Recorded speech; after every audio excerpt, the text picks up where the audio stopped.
The book of Numbers, chapter 19.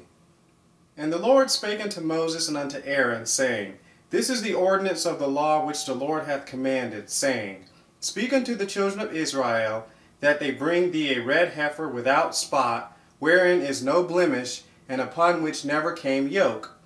And ye shall give her unto Eleazar the priest, that he may bring her forth without the camp, and one shall slay her before his face. And Eleazar the priest shall take of her blood with his finger, and sprinkle of her blood directly before the tabernacle of the congregation 7 times. And one shall burn the heifer in his sight, her skin, and her flesh, and her blood, with her dung shall he burn. And the priest shall take cedar wood, and hyssop, and scarlet, and cast it into the midst of the burning of the heifer. Then the priest shall wash his clothes, and he shall bathe his flesh in water, and afterward he shall come into the camp, and the priest shall be unclean until the even. And he that burneth her shall wash his clothes in water, and bathe his flesh in water, and shall be unclean until the even.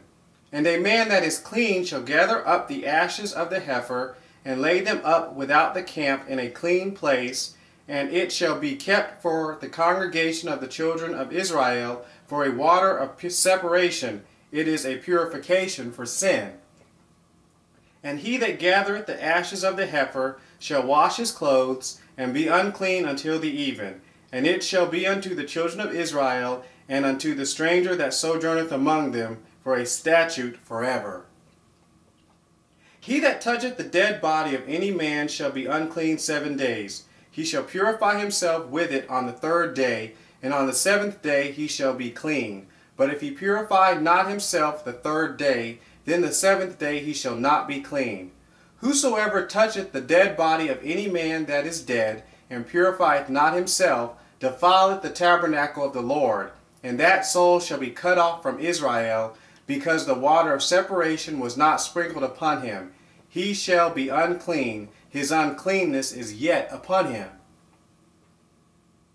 This is the law when a man dieth in a tent. All that come into the tent, and all that is in the tent shall be unclean 7 days. And every open vessel which hath no covering bound upon it is unclean. And whosoever toucheth one that is slain with a sword in the open fields, or a dead body, or a bone of a man, or a grave, shall be unclean 7 days. And for an unclean person they shall take of the ashes of the burnt heifer of purification for sin, and running water shall be put thereto in a vessel. And a clean person shall take hyssop, and dip it in the water, and sprinkle it upon the tent, and upon all the vessels, and upon the persons that were there, and upon him that toucheth a bone, or one slain, or one dead, or a grave. And the clean person shall sprinkle upon the unclean, on the 3rd day, and on the 7th day. And on the 7th day he shall purify himself, and wash his clothes, and bathe himself in water, and shall be clean at even. But the man that shall be unclean, and shall not purify himself, that soul shall be cut off from among the congregation, because he hath defiled the sanctuary of the Lord. The water of separation hath not been sprinkled upon him, he is unclean. And it shall be a perpetual statute unto them, that he that sprinkleth the water of separation shall wash his clothes, and he that toucheth the water of separation shall be unclean until even. And whatsoever the unclean person toucheth shall be unclean, and the soul that toucheth it shall be unclean until even.